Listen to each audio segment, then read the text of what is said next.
Hey everyone, hope you're well and hope you've had a good week. So today I wanted to go over a particular method that I sometimes use to work out the potential intrinsic value of a stock.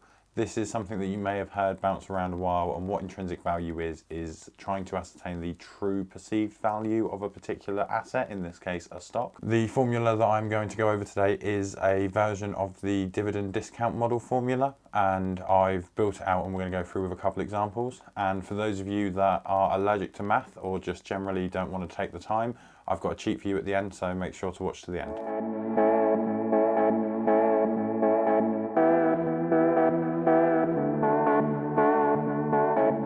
Hey everyone, thanks for sticking around, and my name's Ben. So today we're going to go over a particular version of the dividend discount model, this one being called the Gordon growth model.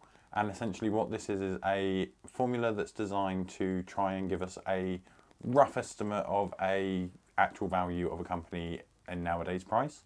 Therefore, we can use that to ensure that we're not overpaying for any particular stock that we're buying. So with most formulas, there is always a little bit of a variance that comes about depending how you apply certain figures and how you apply certain thoughts behind it. So we're going to touch on all of that and go over the good bits and the potential downfalls of the equation.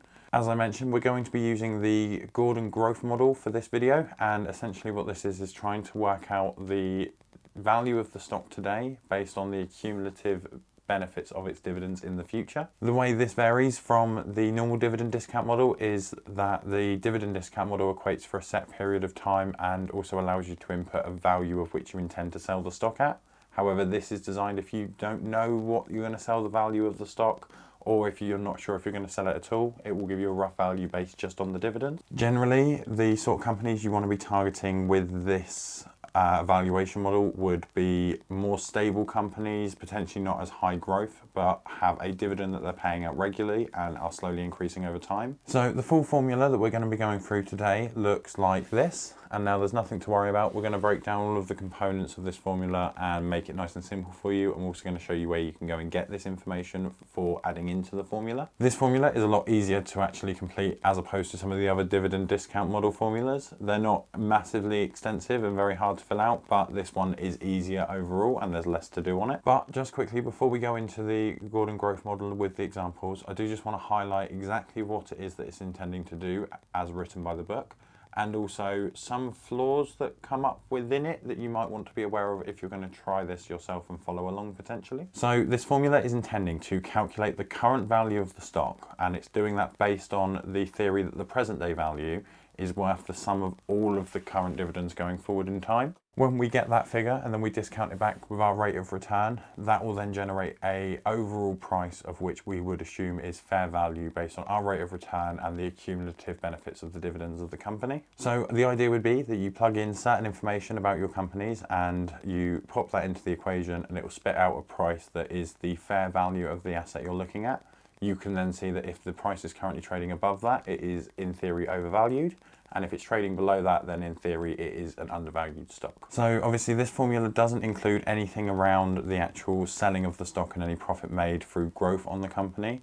The reason for this is it assumes that either you don't know that figure or that you're intending to hold it for a long time. For example, with me, I'm planning to hold my companies for a long period of time to reclaim the dividends from them.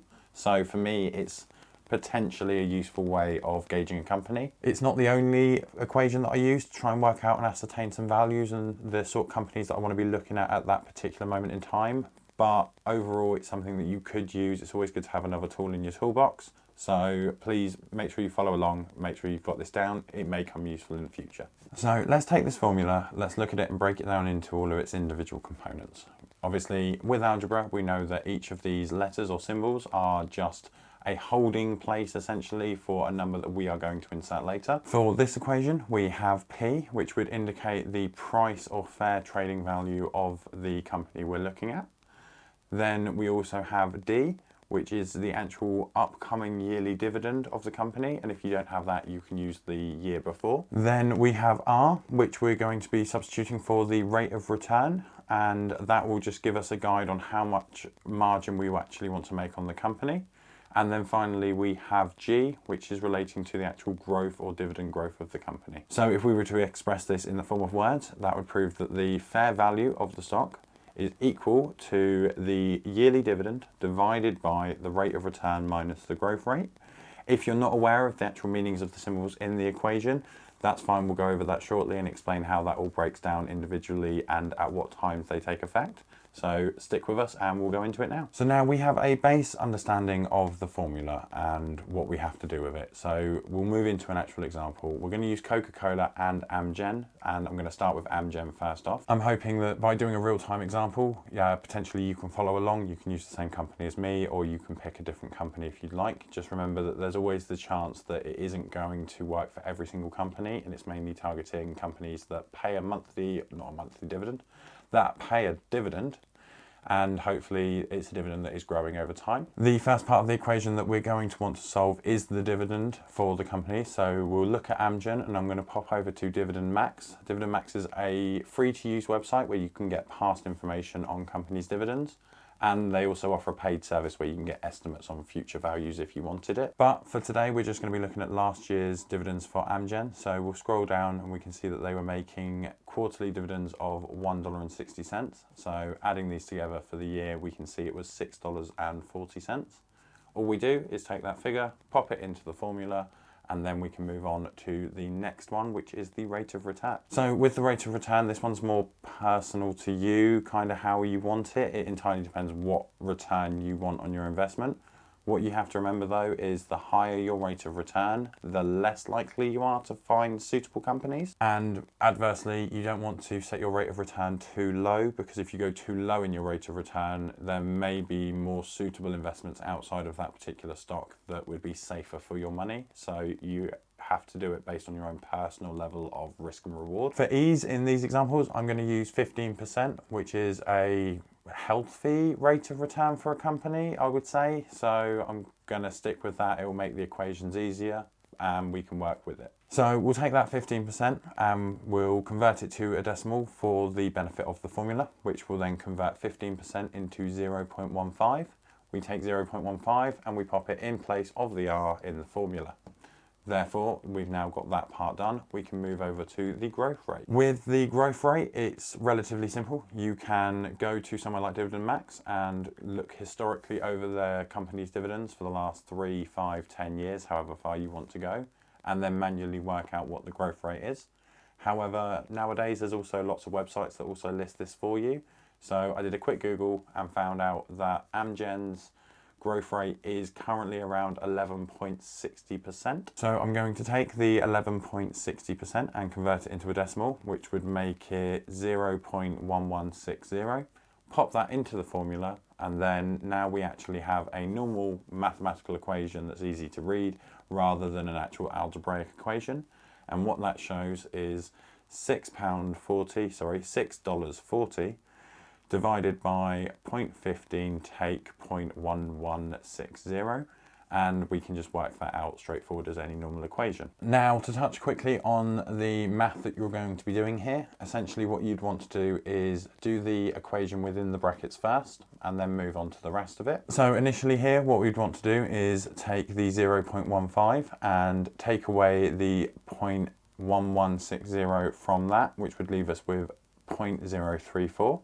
We can then pop that back into the equation, which leaves us with 6.40 divided by 0.034. So if we then follow that through and pop that into a calculator, we can see that it spits out a total value of 188.23, which when converted to dollars is $188.23. This would mean that if we bought AbbVie at below $188, that it would be in theory good value, and that we would see the 15% rate of return returned to us throughout the life of the stock through the dividends.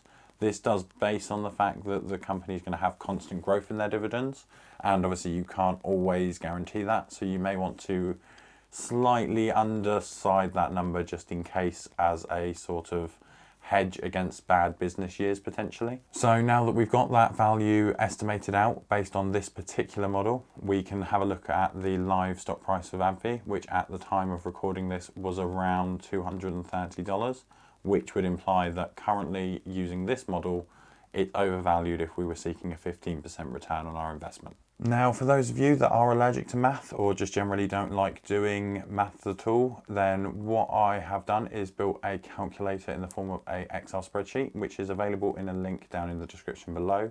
and I'm going to plug everything into that now, and I'll show you how that works. So this is a way that you can actually do the equation without having to do the maths yourself. I have added the equation itself below as well, so if you're using any other system other than Excel, you should in theory be able to make it work from there.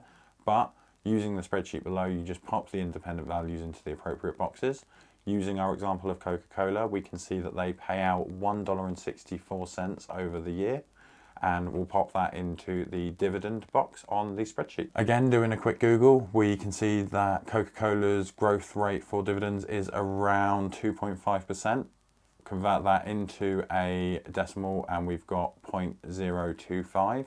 So we'll pop that into the growth rate box, and we're going to be sticking with our 15% return. So we just pop that in the form of a decimal into the box. You will notice if you've downloaded the calculator below that there are two tabs. One of them is set to work with the actual percentages. So rather than converting them into 0.025, you could just put 2.5%.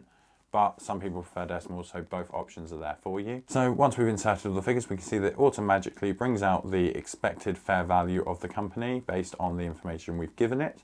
And that would work out for Coca-Cola to be around $12.80 to be fair value, which again shows the stock to be overvalued following this particular model. Now, I just need to stop quickly because we've done our two examples. I've shown you the calculator, I've shown you how the formula works, and I've told you all about it. However, one thing that I don't see actually when there are other videos around this is the failures of this actual formula and the ways that it can be used. One of those particular issues is the fact that it assumes constant growth at a steady rate for the company, which for some companies is possible, but the majority will see ups and downs throughout the year.